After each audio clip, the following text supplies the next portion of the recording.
You're listening to Living Out Loud with my mom, Michele Flamer. Yep, she's a flamer and proud of it. Get ready to learn about queers in your communities doing great things every week.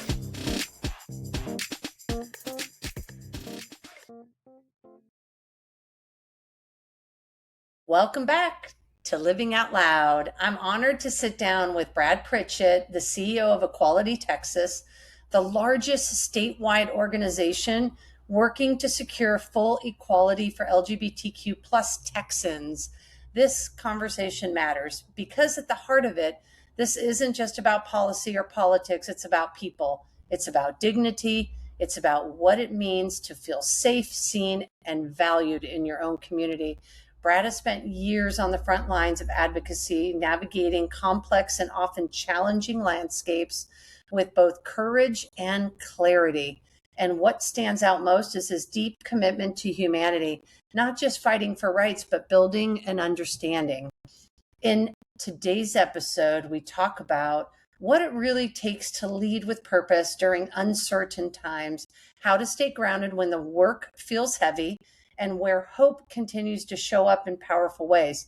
This is a conversation about resilience, connection, and the kind of leadership that invites us all to be more human with each other. Let's get into it. How's it going, Brad? It's Cinco de Mayo, Taco Tuesday. It is the epitome of Taco Tuesday. It's the Super Bowl of Taco Tuesdays. And you're in one of my favorite states for tacos because brisket tacos, mi cocina, so good.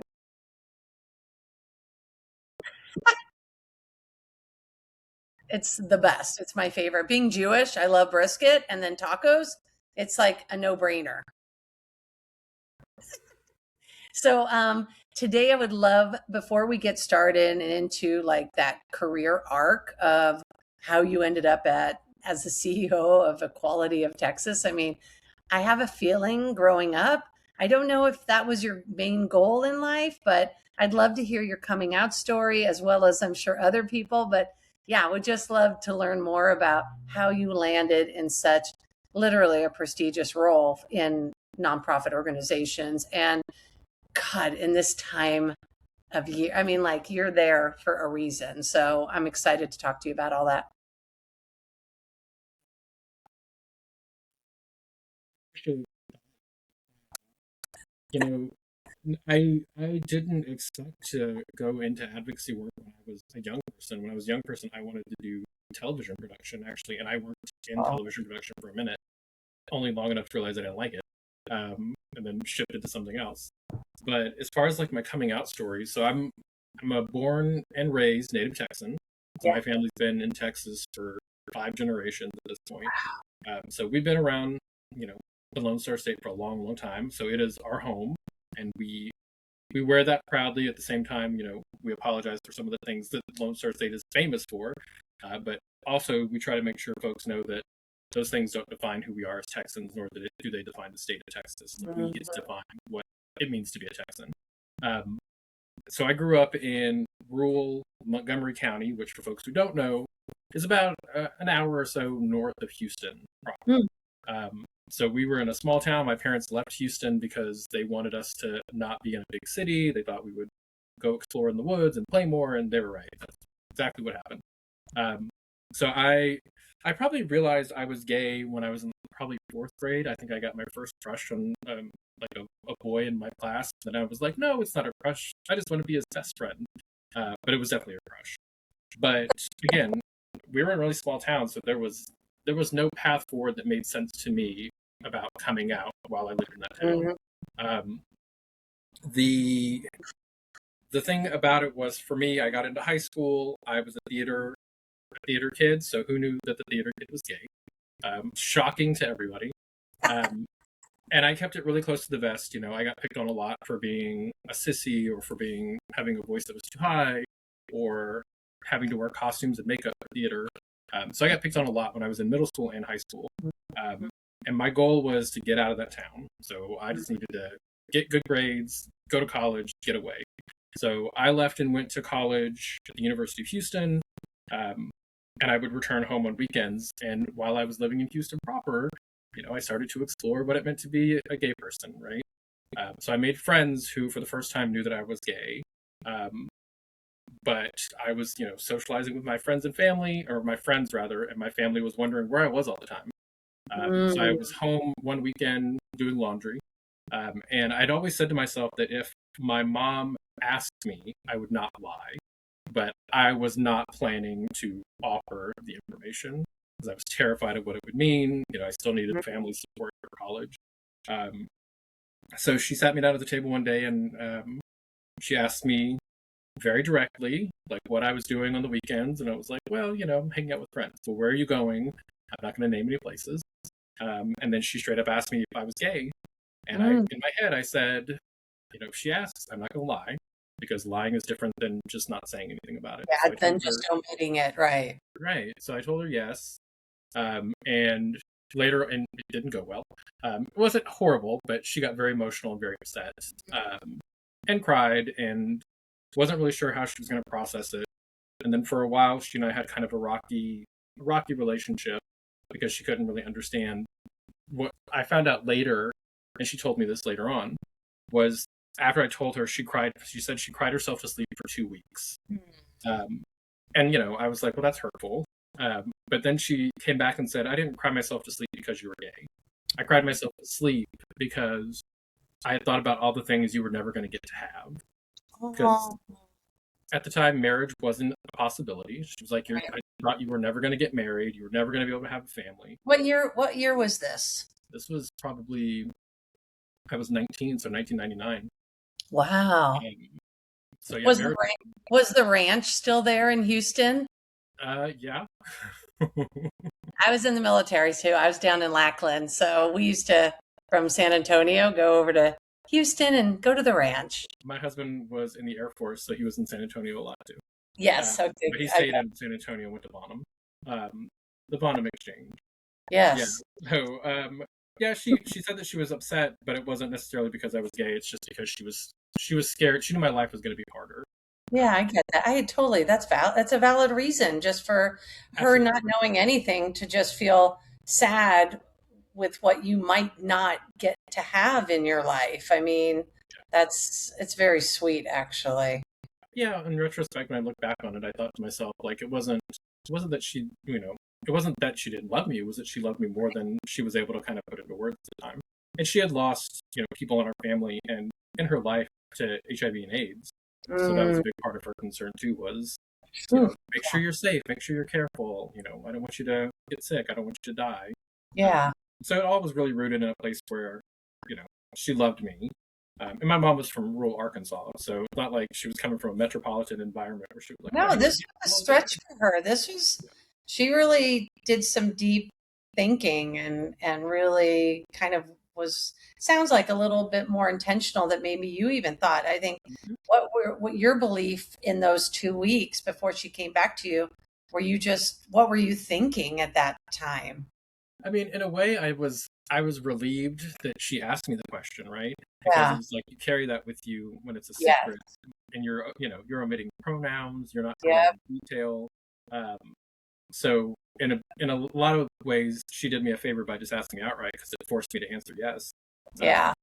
And it, like I said, we had a little bit of a rocky patch after she found out, but then my mom and I were very close my whole life, because we were very similar, which is also why we fought a lot. But our fights were always rooted in love in a weird way, right? We would argue, but those arguments were based on something other than just hostility, or based on the fact that we just butted heads. So we were very similar, and my mom was, the most important person in my life for a very, very long time. So I was scared that I would lose that, but then we had our rocky patch, and then we came back and we were just as strong as ever, if not stronger, especially down the line when I actually did meet my husband and finally introduce him to the family before we were married. And she got to kind of, go back and think about the things she thought I wasn't going to get to have, and watch some of those things actually play out, like when I got married, and like when I bought my first home, and not that I had kids, but I had dogs, so that we treated like children. So she was like, Her babies. Yeah, she got to see me have a family, and all the things that she was concerned about never came to be. And part of that was because the world, changed rapidly in a lot of ways, in ways that we didn't even expect. And I think a lot of it was just because, as queer people, we're determined to build the lives we want to live. And whatever society says, whatever, bad politicians say, they can all be damned, because Yeah. we're going to build the world we want to live in. We're going to build the lives that are right for us.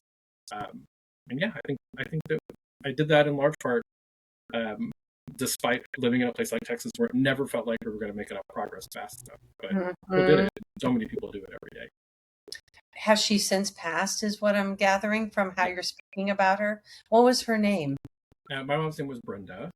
Brenda, love that. Aw, well, I'm sure she is so proud of you at this point in your journey of life. And I'm so glad that you had that opportunity that a lot of folks don't, to actually allow that parent in and for her to be around you a little bit, which is really beautiful. And did she get along with your husband? She referred to my husband as her other son, so Oh sometimes God. I think she liked him more than she liked me, which is valid, absolutely valid. She didn't have to worry about all the baggage that she knew about him from him being a kid. But yeah, we lost my mom in 2023. My mom had dementia, so we struggled a lot with like losing the person that we love, but also being able to be there for her when she needed us the most, which was that thing that you deal with when when your parents age. At some point, the script flips on you, and Yep. you're the caretaker. That's But I feel like that's an honor for folks in some ways, like being able to take care of my mom and have the ability to like help her navigate what was the end of her life is Yeah. something that I look back on, and I feel really grateful for. Do you have siblings? I have a brother and I have a half sister, so different mom. So glad. I'm just gonna think about Brenda for a while. It's so sweet. So after you came out and you're sort of like you met your husband, when did you meet your husband? 2001, actually. That's awesome. Wow, you guys have been together for a while. Yeah, we were baby. I was a 5 years this year. baby. We got Oh, married in congratulations. 2010, but we've been together since 2001. Yeah. Amazing, amazing. So tell us now, like, where does the career part come in? Like, what did you get out of school to do? Like, what did you imagine yourself, even as a queer little Texan? Like, what did you think you were going to do with your life? I always love knowing this part. I mean, I always wrote, so I was a writer a lot when I was younger. And I had this idea that I wanted to work in television production and write for TV, write, serialized fiction potentially. So that's what I thought I was going to do. I was like, I'm building up to go, do something either in theater or in television production. And I worked in TV on the back end on production side, not on the creative side as much. While I was in college, actually, I got a job working for a network that I will not name, because it wasn't the same as it is today. Mm-hmm. And I kind of just it wasn't what I wanted to do. Like, I felt like I planned all this time and I still loved doing the creative stuff, but I didn't get to do it very much. And the roles for creative work in television were very hard to get. And that was when I didn't make an intentional like career choice, I feel like, where I was like, I'm going to go do nonprofit work. I just joined some groups, honestly. Mm-hmm. So here in Houston, I hear this a lot. It's interesting. You're like, yeah, just because build it, they will come. Like, hey, I just want to build community, and show here I up, am. be useful. Yeah. So that's what I did. I just joined some LGBTQ like political orgs, started going to stuff, and then was just like, give me stuff to do. Like, assign me tasks. I'm very task oriented even today. Like, when I show up to stuff, I'm like, what can I be doing? And sometimes they're like, nothing. You're just supposed to go talk to people. And I'm like, no, I don't want to do that. Tell me to clean a table. Tell me to put something on the wall. I love so I that. mean, that's what I did, and I just kind of started showing up these organizations and volunteering in my free time, and eventually just kind of stumbled into a political job, which was a part-time job, and it was a temporary part-time job.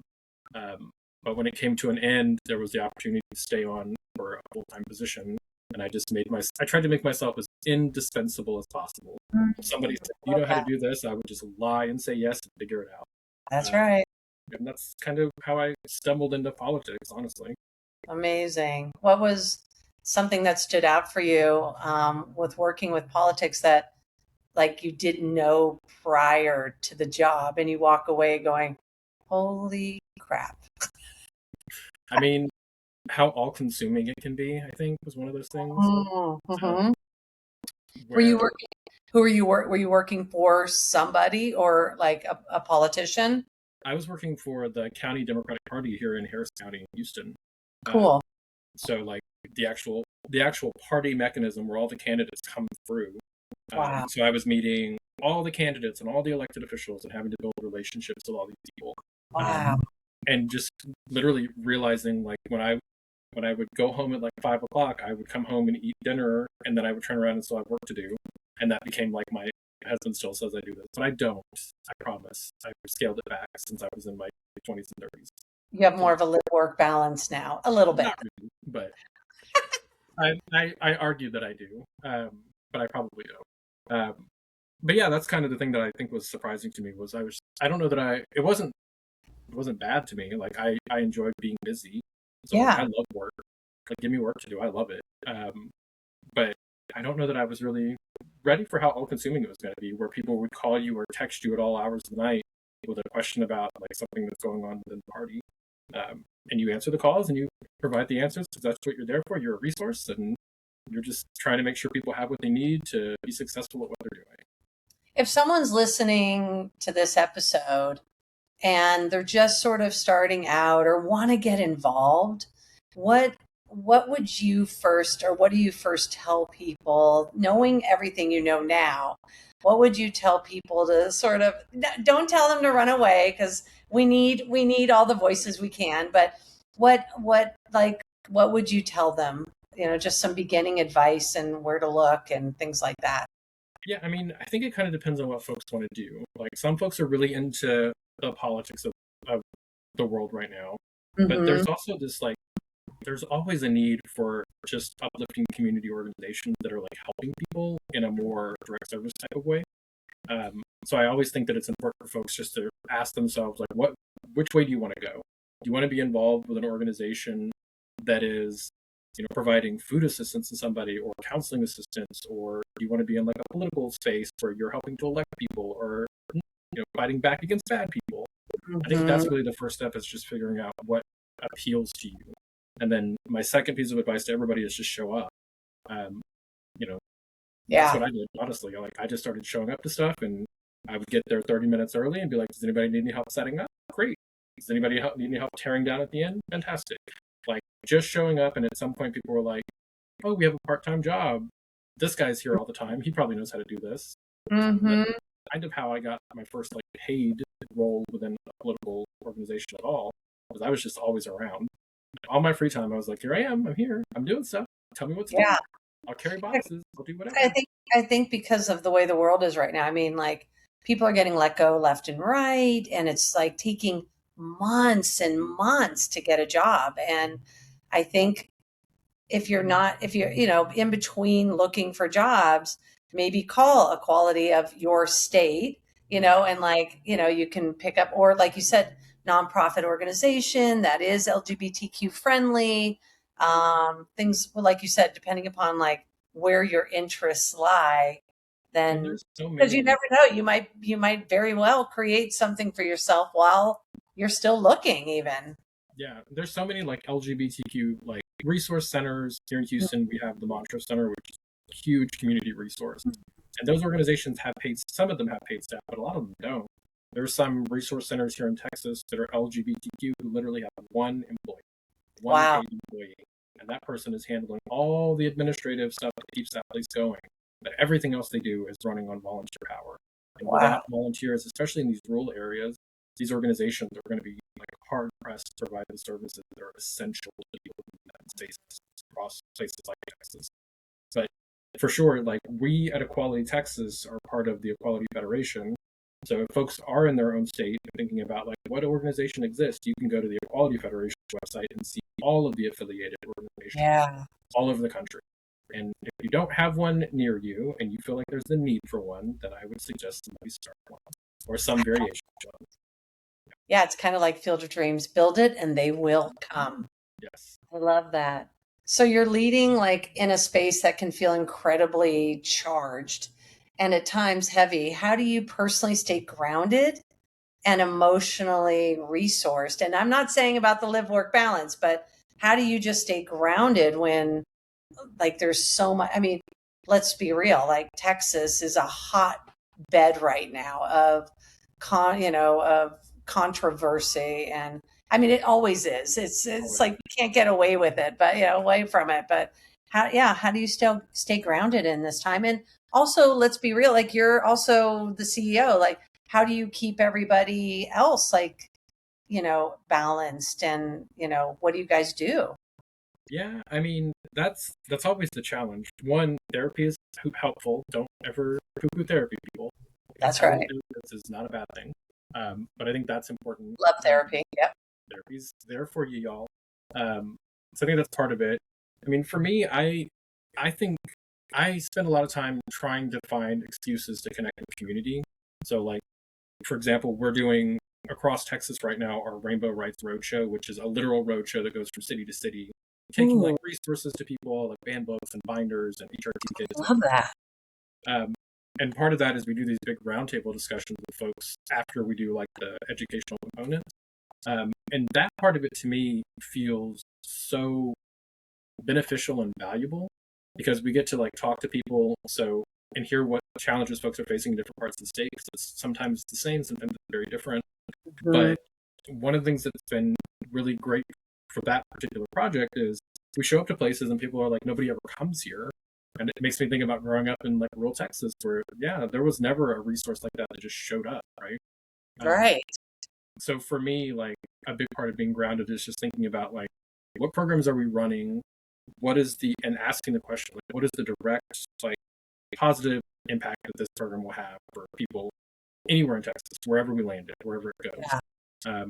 Because like, it is Texas. Unfortunately, we have bad legislation every 2 years that attacks the community, in addition to just, nonsense outside of our legislative session. Yes. Political leaders. But I've literally watched children now grow up going to the Texas Capitol, advocating for themselves, trans kids who are now in college. And there's a part of that is incredibly sad, right? They spent so much of their childhood there. And then there's a part of it where you get to watch them grow into these tremendously well-resourced, just formidable adults, like walking into their adulthood in a way that a lot of other people probably haven't had to grow up in the same kind of way. So it's sad on the hand that they had to spend childhood doing that, but knowing that they're going out into the world and making it even better because of what they've pushed through, I think for me is one of the things I come back to. And I always say, we do the work that we do at Equality Texas so that we can make Texas the place where all these families who had to leave get to come home. Because that's really my goal. I want everybody who ever left the state because they were scared to be queer living here to have the freedom and the comfort to come back. Because again, we define what Texas is. We define what it means to be a Texan. And I want folks who know in their hearts and in their DNA that they are Texans to be able to come home and continue to live the lives they want to live, but do it here in Texas safely.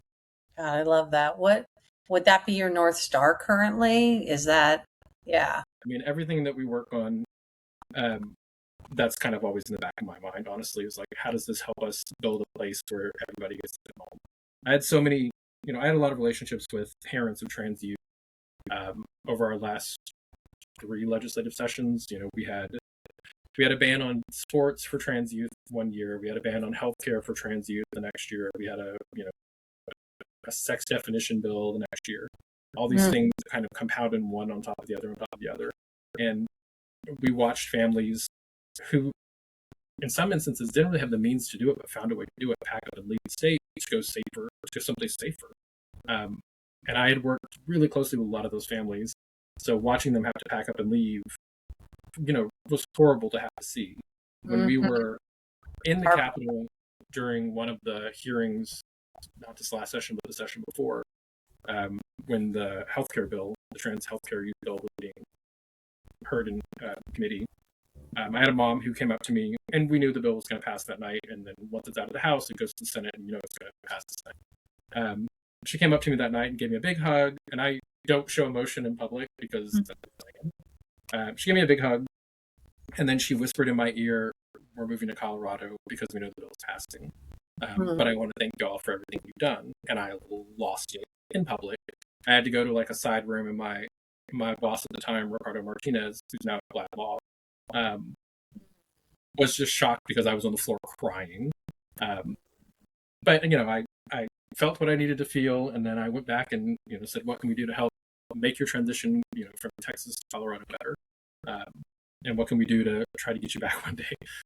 So for me, that is the thing I think about constantly, is having watched these families uproot themselves and move to places that felt safer at the time, but don't necessarily feel as safe now because of the national climate. Yeah. I want them to be able to come home. And I still think of Texas as their home. So you really do, you have to compartmentalize a lot of that piece of it for you. Yeah, a little bit. I mean, or tell your therapist. You have your safe space too. That's right. You really take that out on the therapist. But as far as our staff is concerned, we just try to make sure folks have resources. Like, we have an employee assistance program, so folks need help.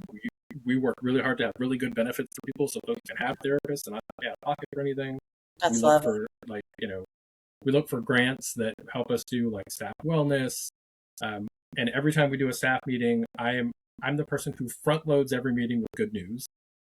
So we ask people, like, what's the best thing that's happened in your week? I talk about acts of resistance that we're seeing in Texas and the US and across the world, and then we dig into heavy stuff. So we'll lead with as much uplifting and positive stuff as we can before we have to tackle any of the heavier, sadder stuff. Do you guys feel like, because you're the equality of Texas, do a lot of these smaller nonprofits really lean on you guys?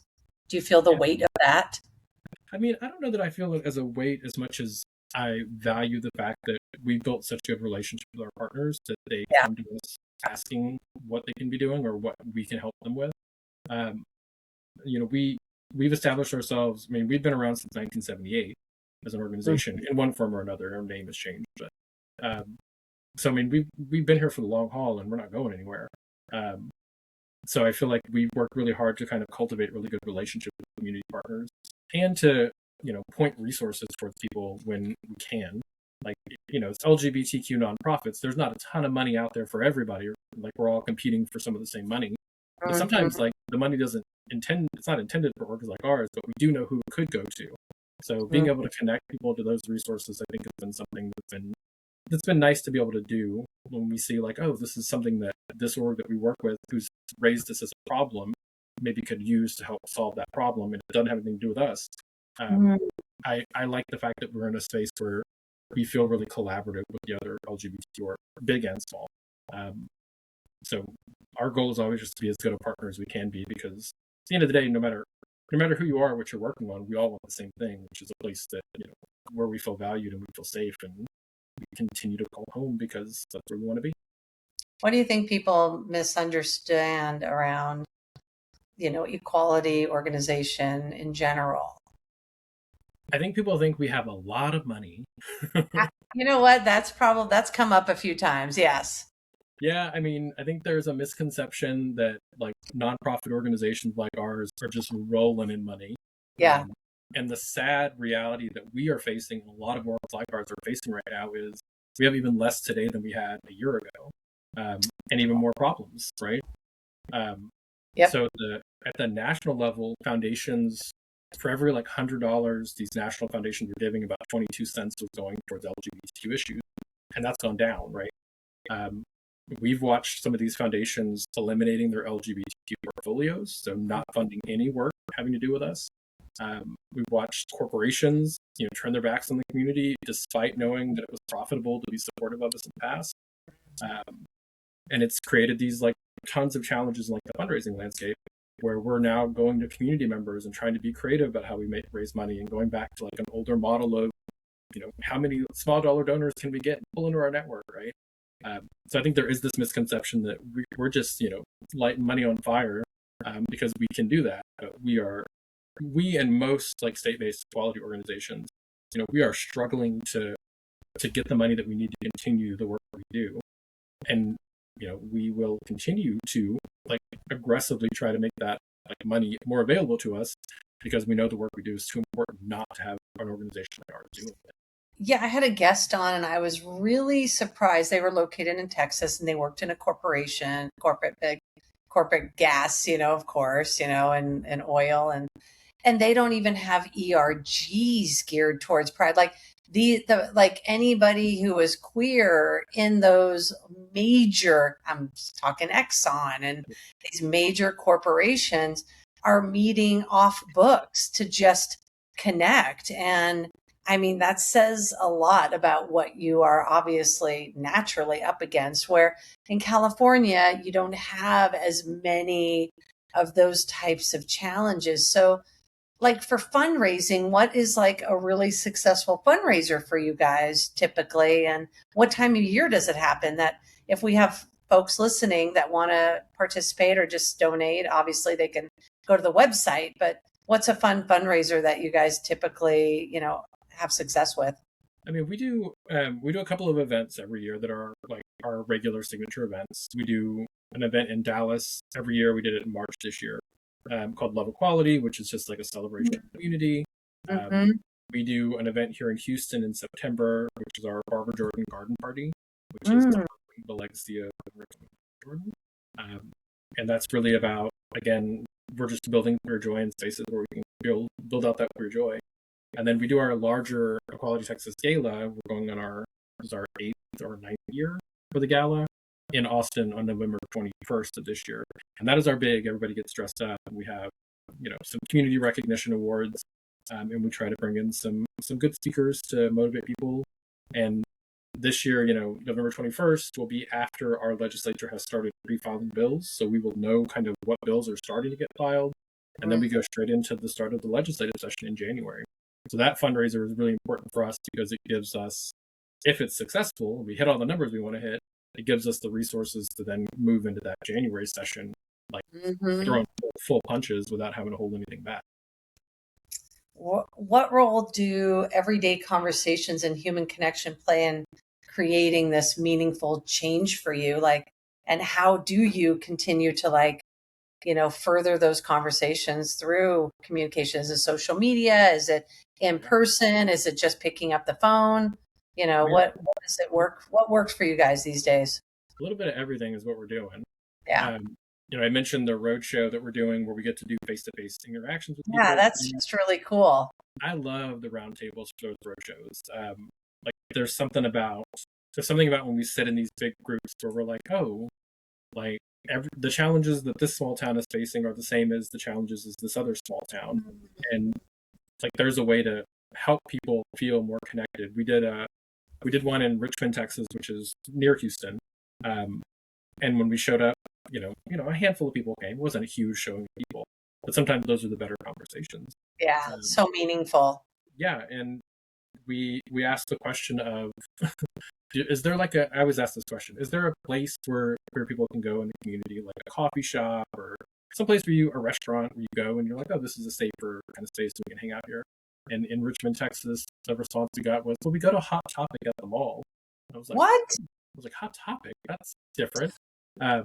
But we asked that question. It's like, if there were a space, if there was like a monthly space that was carved out just for queer people to hang out at, to play games or just to talk to each other or watch a movie, would you go to it? And everybody was like, of course. So like we came out of that one and worked with an affirming church in Richmond, and they were like, we'll open our doors up on this day at this time, and if people want to come and have dinner and do a potluck or play board games or watch TV, we'll do it. So like they started to do that, and that was a result of us coming and saying, how can we build a resource for you? So stuff like that is really tremendous when we come out of these roadshows.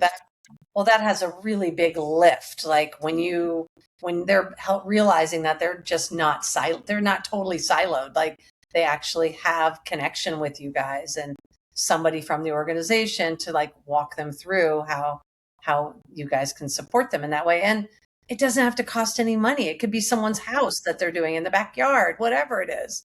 It's just having a space. Yeah, and that was the great thing about this one is like the church is there. Like they have spaces where folks can come and congregate, and a kitchen you can use, and they're not charging anything. That's right.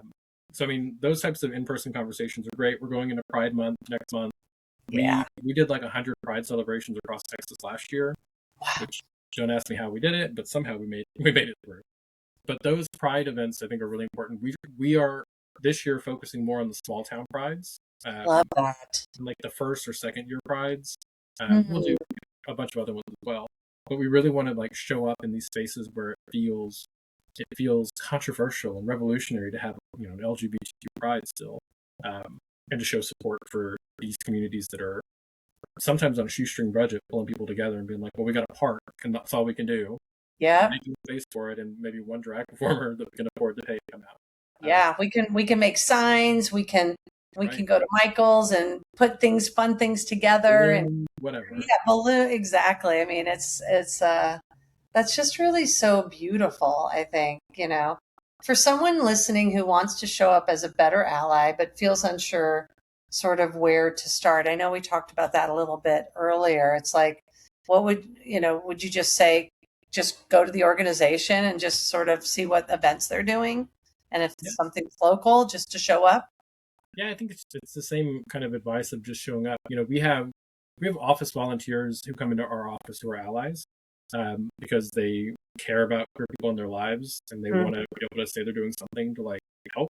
So we have some really great office volunteers who just started showing up because they were like, I have time to kill. I have a skill I can use. I know how to use Excel. Like I'm a good typer. I think that is the whole thing, is like if you have a desire to like give back in some way, there are organizations that 100% could use the support. And I think sometimes allies can be scared a little bit of like, am I stepping on your toes, or because you know what I mean? So is there like like if they call, just say, do you guys welcome ally help? And I think that's just like a really direct way to find out, like, yeah, we're good. Come on in. Yeah. Like all of our volunteer forms for stuff like that will ask folks if they want to self-identify, they can self-identify. And I've had people before who are like, is it okay if I come to this because I'm not gay? Right. Totally fine. You can still come. We'll still be nice to you, I promise. Exactly. It's funny how that works, doesn't it? We're always nice to them if they want to join us, but it doesn't always work around the others. Sometimes you gotta worry about who the person is, but usually good people are good. So you've been with Equality Texas for a long time. Like, what would be that next avenue for you if you were later on to step out and do something different? Would you run? Oh God, no. You know too much now. Oh no, I've had people ask me that question a lot. Like, when are you running for office? And I'm like, 5 minutes after, never, because that is not. You're not fixing to run. I love fixing. I ain't fitting to do anything. My personality is not so. I'm not extroverted enough to run for political office. I feel like, But you're not prickly. You're not totally prickly either. I'm relatively prickly, but not 100%. Like I'm not quite cactus yet. But no, I haven't. I haven't given that much thought. Like my goal right now is to be the best I can be for the organization that I am currently like helping to set a path for. So just making sure that my staff has the support they need to be successful, and that this organization with this storied history that goes back to 1978, 2 years before I was born, continues to do this work for as long as it's necessary to do the work. And in spaces like this, we always talk about in a perfect world, our org wouldn't have to exist because we wouldn't be fighting the battles we have to fight. So my goal is to make sure that Equality Texas continues forward and continues to fight for as long as it absolutely has to fight, and continues to build spaces where our community can feel welcome and feel empowered, and show up and live as their fullest, most authentic self. Any like Democrat politicians that you like right now for presidential run, vice president? Anybody we should be following? And you could take it from the whole state. So you don't have to even like from a Texas POV. I mean, right now, so I'm very interested in the Senate race here in Texas because of James Tallarico versus one of these two horrific human beings that he's going to have to run against. Yes. Part of that is one of the things that I have always liked about James Tallarico is he's very upfront about his faith, but he doesn't use his faith as a bludgeon on people. And in the campaign that he's currently in, he's already had folks kind of challenge his positions on trans rights, and he has a record on that. And I hope that we continue to see that. And I hope that other politicians will take note that there is a way to answer a question that is faith-based, that is right, that is, morally correct, that does not have to involve throwing anybody under the bus, right? Like, you can Mm, say that humans deserve to be treated respectfully and to be valued for who they are, and that should not be controversial.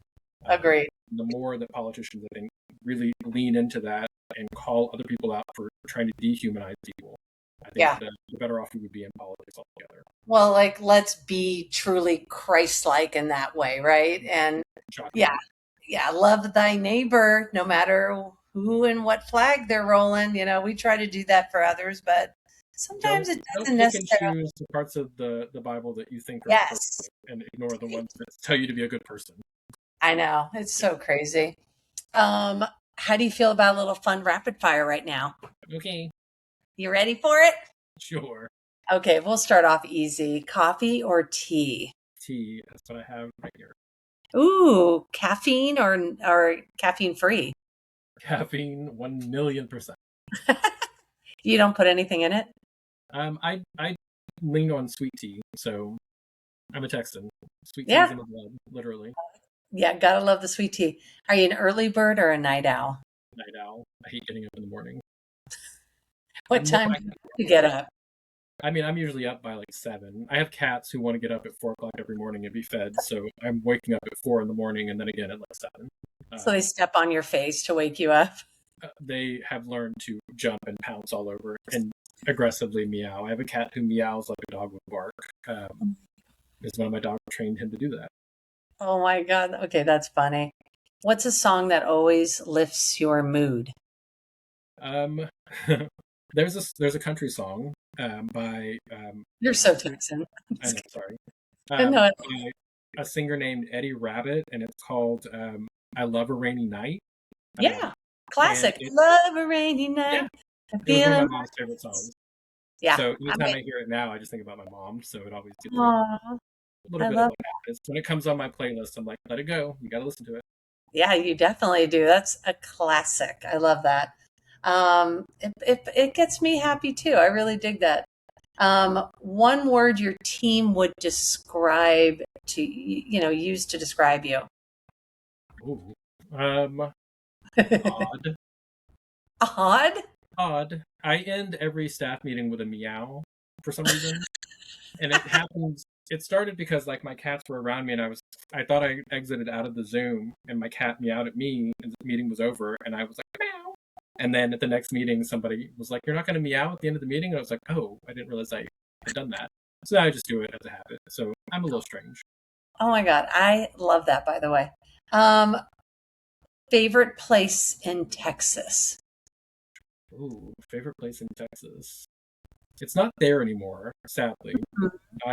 But I have really good memories of going to the Battleship Texas when I was a little kid. So Battleship Texas was like it was a battleship. It was the Battleship Texas.